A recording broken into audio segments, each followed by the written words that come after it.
John, I have a question for you, John Milbank. Yes, hello. Sorry, we have That's the question is, would you consider mystical poetry, such as Hopkins or Eliot's, a starting point for philosophy on words?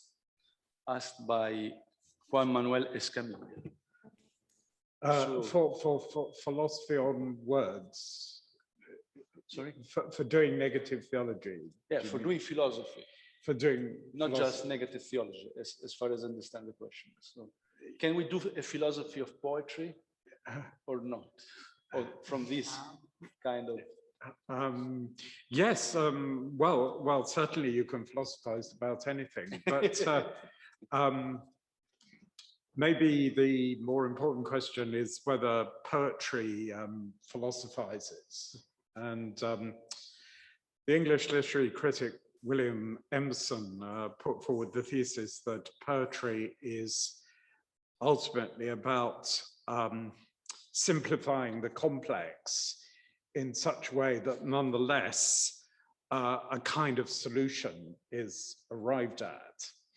And so I think the point would be that however difficult poetry may be, however it may be wrestling with difficulties, it doesn't really work as poetry unless it is in some sense vivid and musical. So Emerson himself used the example of English so-called metaphysical poetry. The equivalent in Italian would be, I think, concertismo, conceptism, Baroque poetry. And these are dealing with, difficult metaphysical issues, but they use extremely vivid imagery. And the significance of that philosophically might be that really, in the end, a philosophical position is not very convincing unless it can be communicated. Unless we can,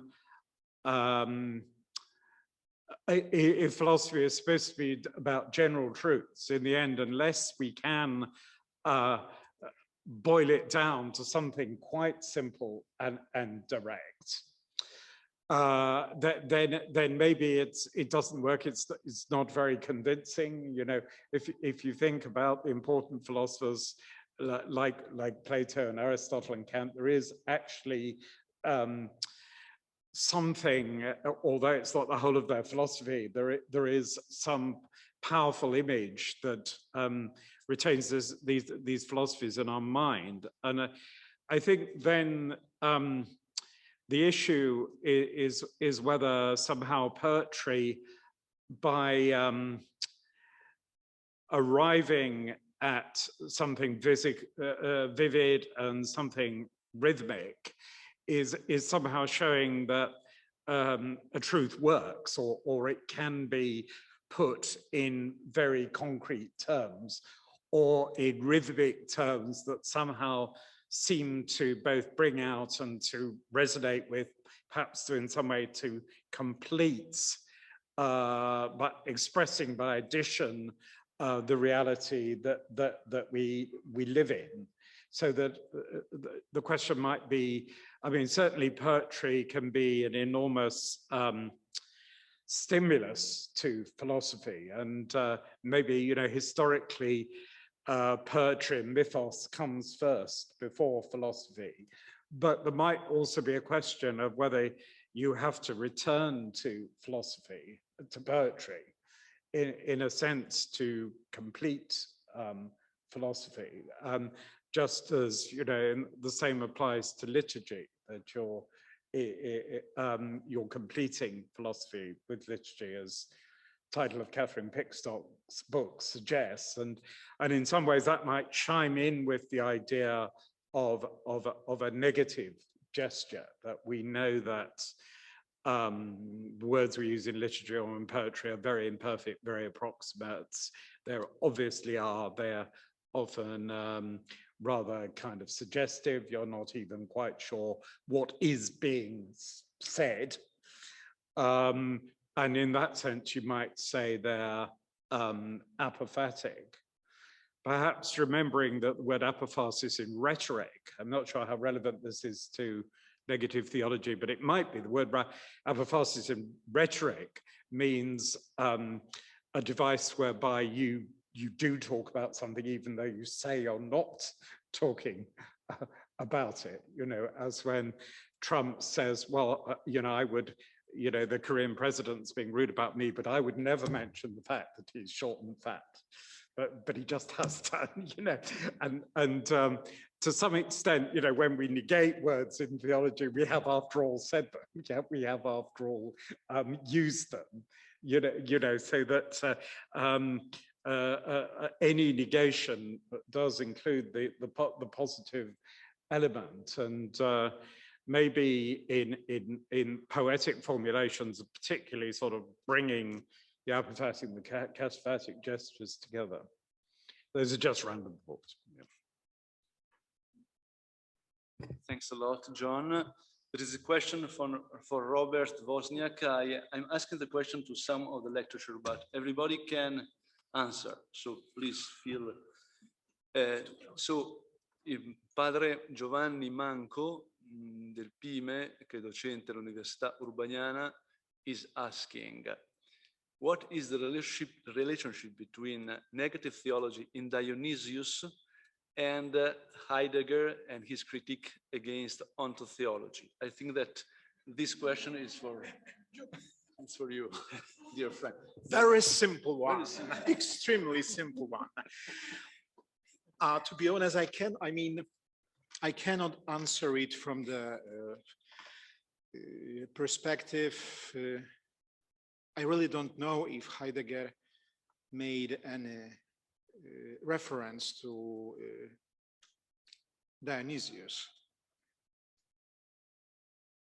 The critique of ontotheologia, ontotheology,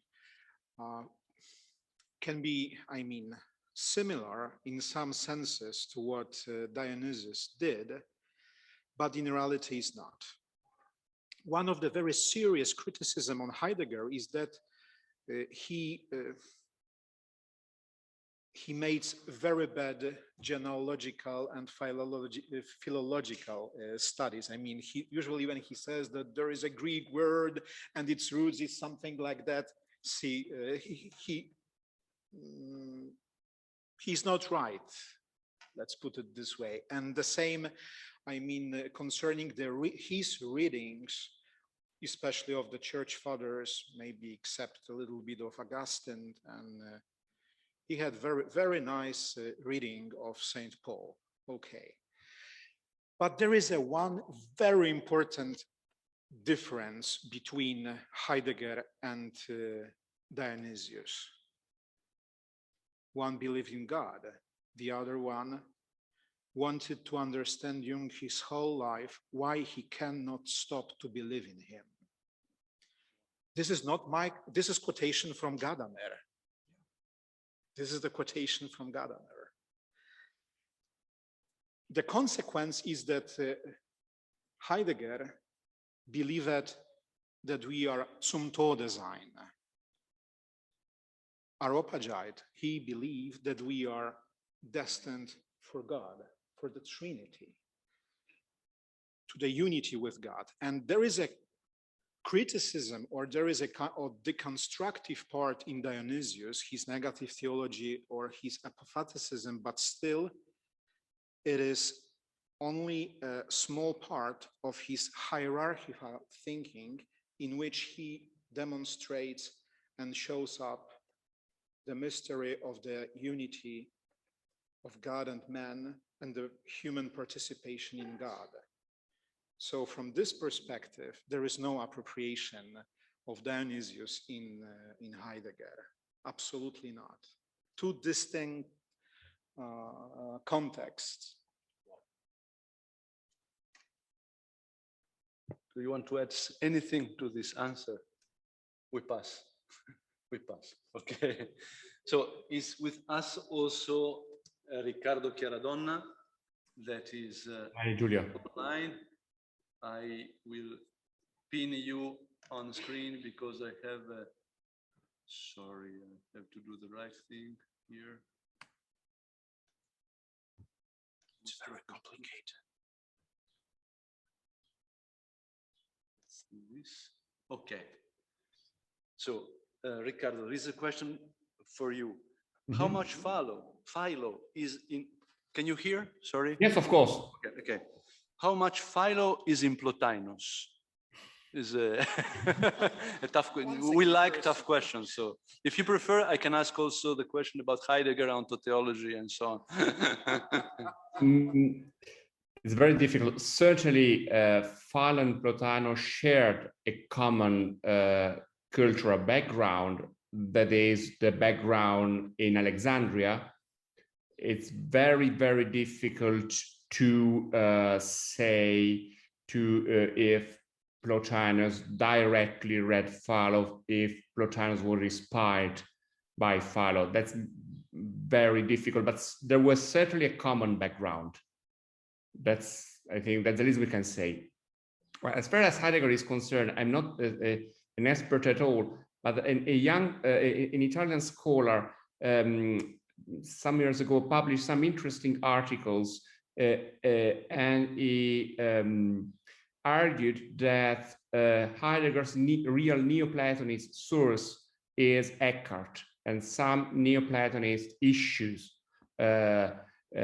come from Eckhart to Heidegger, of course, in a completely different framework of thought. I fully agree that Heidegger's framework of thought is totally different from what we found in the tradition of negative theology.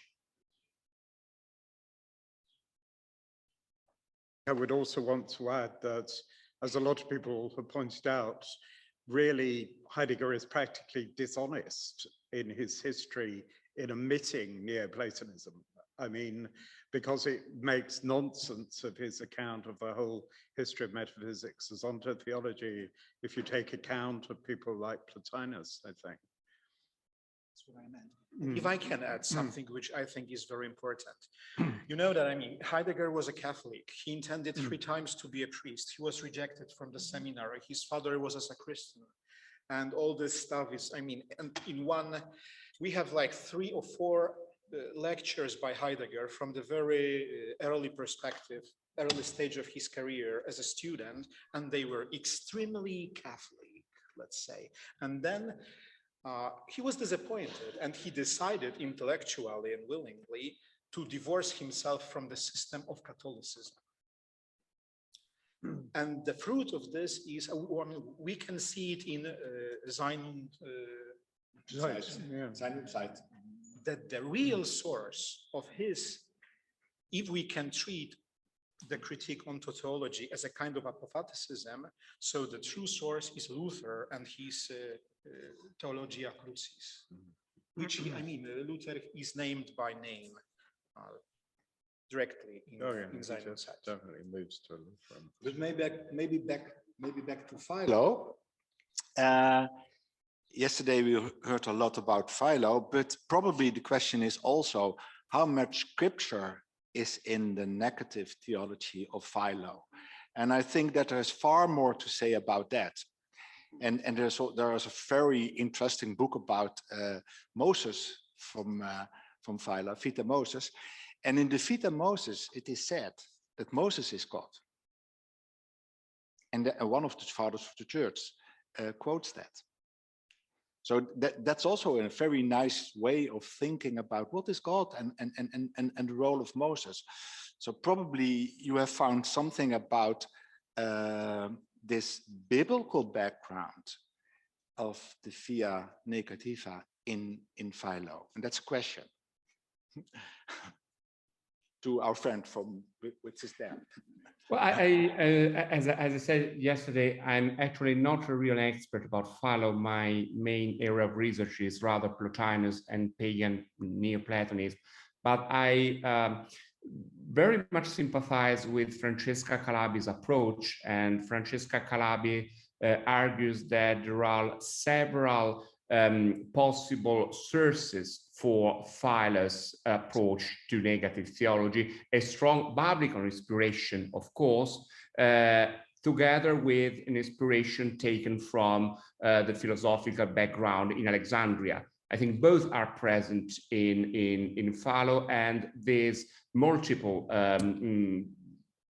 religious and philosophical background could perhaps explain some apparent inconsistencies in Philo's writings. So I completely agree that the biblical inspiration is crucial in order to understand Philo's approach to negative theology. That said, we also have to make sense, for example, of Philo's passages about Pythagoras, but of Philolaus. Those are also very important in his writings. For example, Philolaus' quotations in the De Opificio Mundi. I think both things are in his writings, and we should be ready to acknowledge the existence of both of these sources of inspiration. That's what I would say. Thanks a lot, Riccardo. And talking about Moses and Philo, Bart, do you see any connection between metaphysics and liturgical rituals in general? Do you want to repeat the question? Connection between links between metaphysics and liturgical rituals and liturgical liturgy in general. So metaphysics and liturgy from your biblical perspective this question comes from Mexico. Lucy Acedo, oh, that's nice. Since the radio. So and now this song is dedicated so I have to answer the question about metaphysics and literature and regarding to Moses. I think that's a little bit too difficult for me. So and I can say some things. So as I think just first that the question is too difficult for me. And second is that when you are a biblical scholar, and of course, at the Catholic faculty, you always learn a lot about metaphysics, and I liked it very much. So no, metaphysics is perfect. But still, if you work since you study in scripture, you are well versed in those stories, and you know, of course, that it is possible to think systematically, not only in metaphysical way, but also in theological way. But still, I think that there's a kind of relation, in order to use your word, between our work as scriptural scholars and systematic theology, or if you want, a little bit more going to the philosophy. And what scriptural scholars do is that they tell their stories and they offer it to the systematic theologians. And then the systematic theologians make a system of it. And that's our cooperation. Is it also possible to the same to do that with philosophy? I think that's also possible. And now to liturgy. Liturgy is impossible without scripture. Let Christian, because it's of course everything is full of scripture. So not only in the first part, the dienst van het woord, so the service of the word, but also the service of the Eucharist is full of scripture. And in between you have all the psalms and so. So it's impossible to do liturgy in the Christian sense of the word without scripture. Yeah, sure, please. I mean, this question of the scripture, event, history, and the metaphysics was probably one of the biggest discussion in 20th century theology, especially in ecumenical, because between Protestants and Catholics as well. Ratzinger, in his Prinzipienlehre, I think that he has elaborated a really integral vision of the relationship between Bible, scripture, events, history, and metaphysics, when he says that always the event precedes metaphysics as a system of thought. But from the other perspective, he says, if we treat metaphysics as a reality, as a synonym of reality, metaphysics always precedes all the systems. And then I think that there is a point why Ratzinger was so interested in liturgy. Interested in? In liturgy. Because before we have scripture, the event of Christ is celebrated, and before even we have a constituted form of church, the event of Christ is celebrated liturgically. So the Bible, I mean the New Testament at least, becomes inside of the liturgy. The liturgy is the starting point of the New Testament and of this, unification of event and thinking, glory and participation. You can even put a step earlier. So if you go to the, and so if there is something to tell about the Christ event, it's related to Pascha. Yeah, and in the very, so that's the relation. And if you go to the Exodus story, there's something happening very, very interesting. And that's before the Exodus is starting. You have already the advice or the command to memorize it. So, and that's so important for the whole Jewish liturgy, but also for the Christian liturgy. So that you have, so the command to remember, yeah, and is already before that the Exodus happens. And that learns us that we always can find a liberation. And so the liberation from the dead, as Jesus did, but in Acts 12, you find the liberation from the prison. For me, of course, an interesting story. I never used it in the prison because then there would be some problems. But that's also an Exodus. It's also mentioned that it's an Exodus. And Yehuda Ashkenazi, he was the first Jewish teacher at the Catholic high school. He was a survivor from Auschwitz. And he always said, Exodus, when you believe in Exodus in Auschwitz, yeah, then you have a chance to survive. And when you do not believe, you will die. And it is not a guarantee to survive, but it's a guarantee to have a chance. So what is happening in Exodus 12 is that you find a model for the Jewish people, but also for us. Even more. And here I am not on the side of Ratzinger. Gerhard von Rad said that the idea of creation in Israel appears as a fruit of Exodus. Yeah.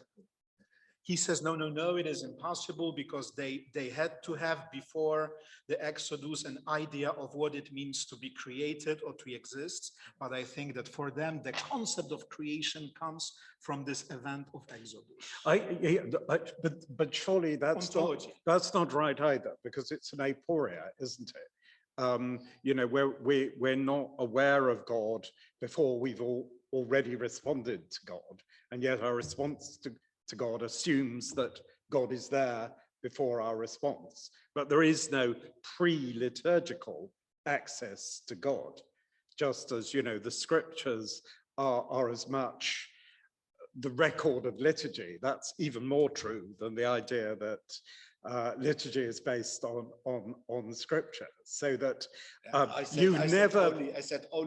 you've never perceived God before you're praying to God.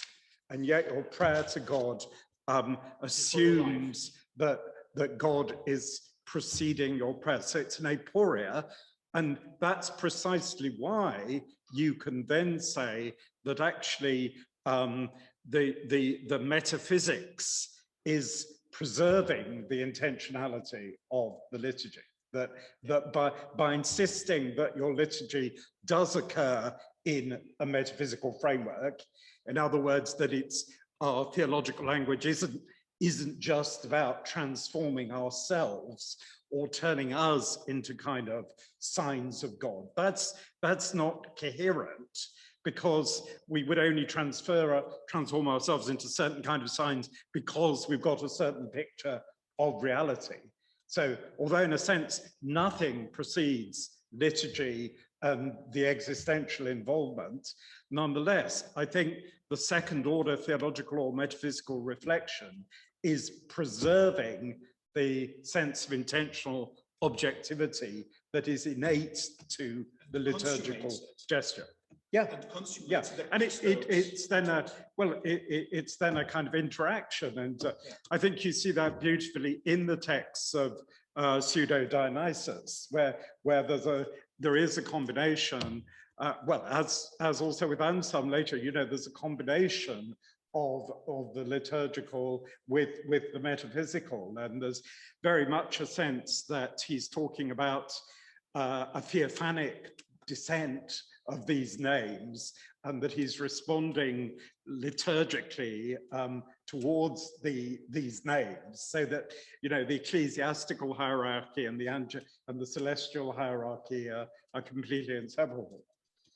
But I didn't say that that the scriptures was before the liturgy. I only said that the literature is impossible. No, I wasn't disagreeing with you. I was just, you know, elaborating. But it's a matter of relations. Sorry for saying this. Yeah, the relation is fundamental. Yes, I have one last question for all the lecturers, and it's the last because we have the conclusion of the president coming soon. So the question is this: might my apophatism be considered a phenomenon of most of revealed historic religions? Asked by Marco Zara, sorry, I was translating it. Do you want, may I start? Whoever likes to. Probably you know that, that the Netherlands had a colony, the Dutch Indians, and then in there you have the Borobudur. And in the Borobudur, there are all stupas, yeah? And in each stupa, there's a little figure of Buddha, yeah? And when you come on the top of the Borobudur, there's a huge stupa. And in that stupa is a very small Buddha statue. And do you know why that statue is there? When in the 19th century, the Dutch people were the boss in Indonesia, the people who lived there were afraid. And the Borobudur had to be restored. And the stupa, the one on the top, there was nothing in it, because apophatic speaking. And what happened was that somebody who is afraid took a small Buddha a Buddha statue from a small stupa and put it in the highest one. And so the silence was disturbed. The silence was disturbed. And you know, of course, also the story of Pompeius, who wants to see the God of the Jews and goes with his horse in the holiest of the holiest and is very angry because it's empty. Great, thanks a lot. So the debate ends here. Thanks a lot. If you have, no, you have. I would add only one. Please, but I would love very much to say thank you to Paul for your conference, because you made me to understand, I mean, what I saw, but I didn't understand it or didn't pay attention to it, that the apophaticism is not only a kind of a part of hermeneutics of dogma, but it belongs to the very core of dogma. And then when you were talking about it, I mean, Giulio was talking about the Trinity and Nomian theology. I was addressing St. Thomas Aquinas' Trinitarian theology, but look at Chalcedon. Ad treptos, ad iairetos, asynchetos, in the very heart of the dogmatic formulation. And then, of course, Lateran Fourth, dissimilitudo, in the very heart of dogma.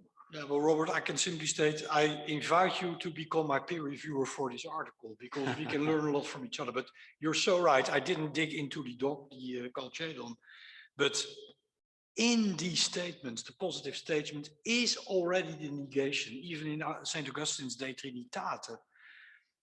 In the statement of how and who God is, he, well, literally very gifted as he is, he inserts the apophatic disclaimer. So it's just a brief remark, but I really invite you to be my peer reviewer for this article and be severe, be harsh. Then you learn a lot. That's Or very, I learn a lot. That's very political. I take the opportunity to recall everybody that the lectures will be published in the next issue of Path, that is the review of the Pontifical Academy of Theology. You can buy it, even send more money if you like, because I explain I'm in charge of the poor economic situation of the Pontifical Academy. You can subscribe, your perfect gift for Christmas, for your grandmother, whatever you like.